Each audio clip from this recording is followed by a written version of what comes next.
Welcome back or welcome to my channel. My name is Taylor and welcome to Bookmas Day 1. But before I open the video, remember to like, comment, and subscribe if you love all things books.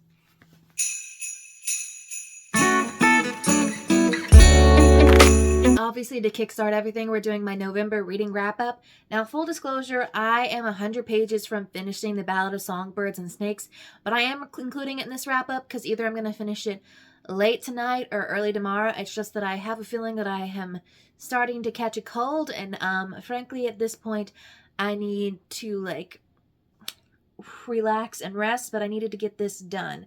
And continuing on in this book was just not in the cards, so that's why I'm filming this now instead of in an hour or two from now. But for the month of November, I read 1 fantasy, 3 romance, and then 4 dystopian sci-fi.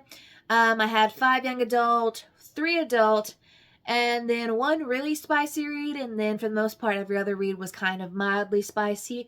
And I've had 3 5 stars, and then 4 4 stars.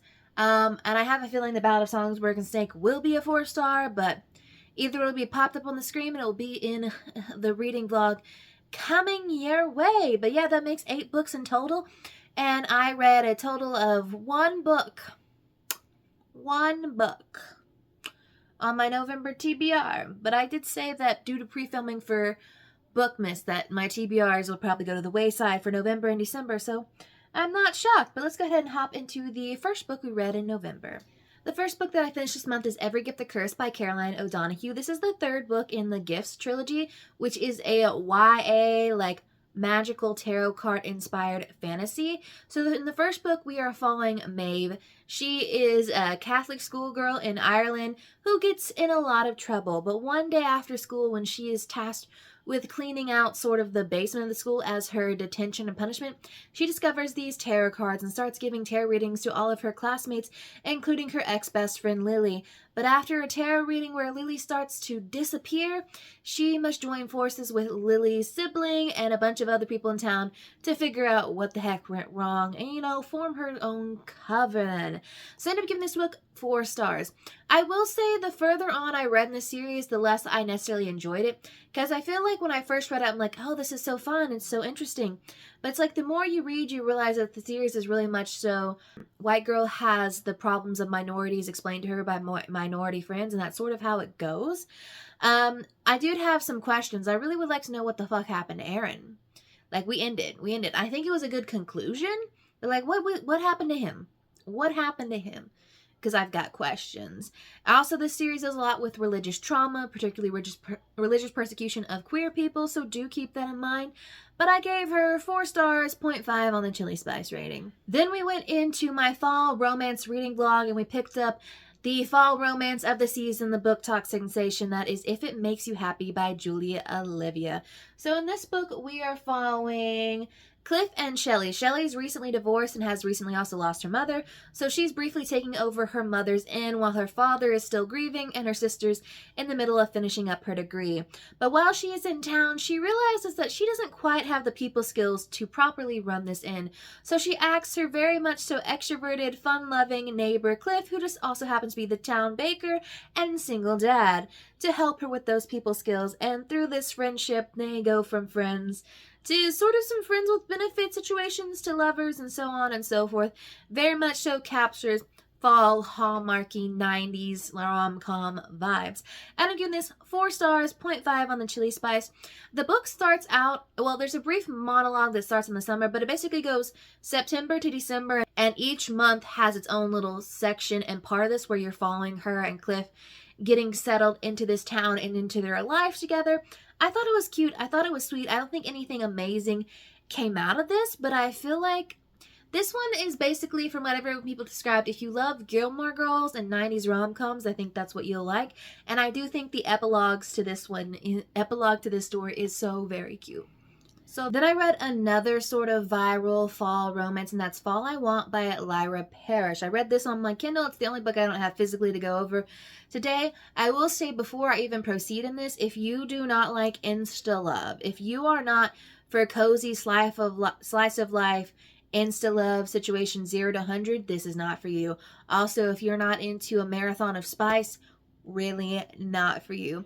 But this story follows Autumn, who lives in Cozy Creek, or I think it's Cozy Creek. She's in the middle of a writer slump because she is a romance author and she really wants to publish her debut romance novel, but she lacks inspiration after a terrible breakup with her long-term boyfriend.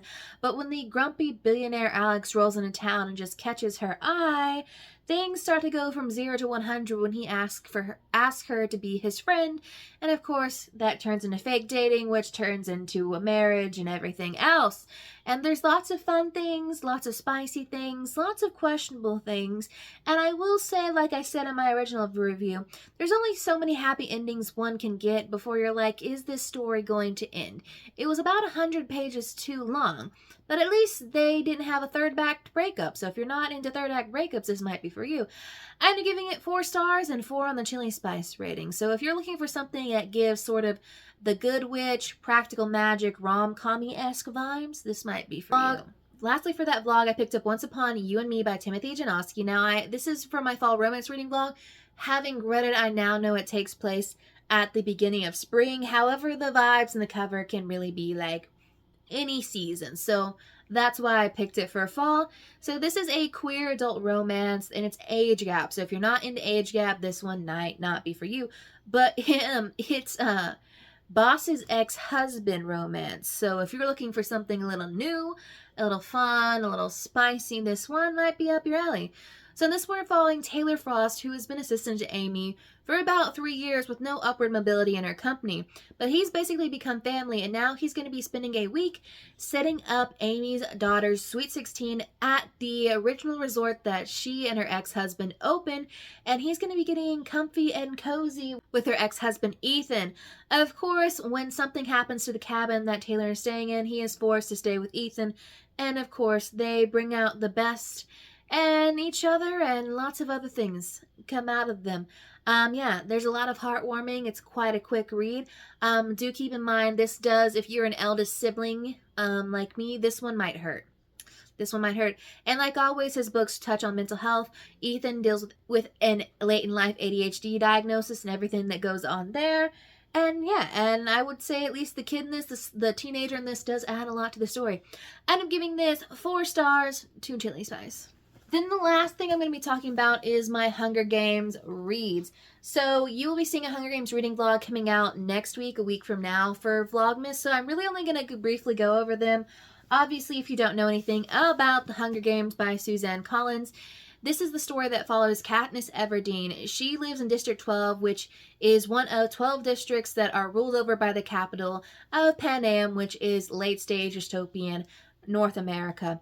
She gets entered into the Hunger Games, or her sister's name gets drawn to be entered in the Hunger Games, which is a punishment put on by the capital, where 2 kids from each district will basically be put to fight to the death, and only one winner will come out each and every year. And so Katniss' sister gets called. Katniss volunteers to be replaced. She enters the arena with Peeta, eventually her love interest, and they fight it out. But along the way, she inspires a bit of a rebellion amongst the nation. And that's what kicks off the Hunger Games. So for me, I gave The Hunger Games 5 stars, Catching Fire 5 stars, Mockingjay 5 stars. However, the original trilogy, The Hunger Games, the OG book, is my favorite, like in terms of a concise storyline, but in terms of like my favorite romantic moments, with it's Catching Fire. Now, don't go into The Hunger Games seeking out romance, because that's not the main point, but I feel like you're finally going to understand why everyone loves Peeta Mellark, if you do.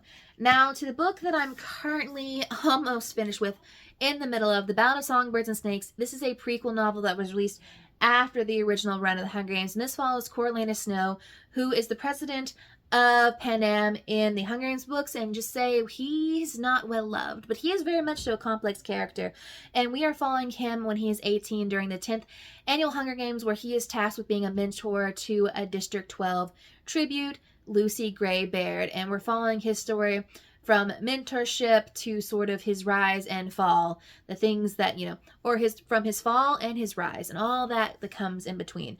Now, I have an idea of how this story ends just because I spoiled it for myself when the movie came out. I haven't seen the movie, but I did look up the plot of the movie. So yeah, and I love the little insertions of sort of the traveling band covey aspect of how Lucy Gray Baird, all they're trying to do is preserve their sense of self, well, not necessarily anything else. So yeah, but you'll hear more thoughts when that vlog comes out.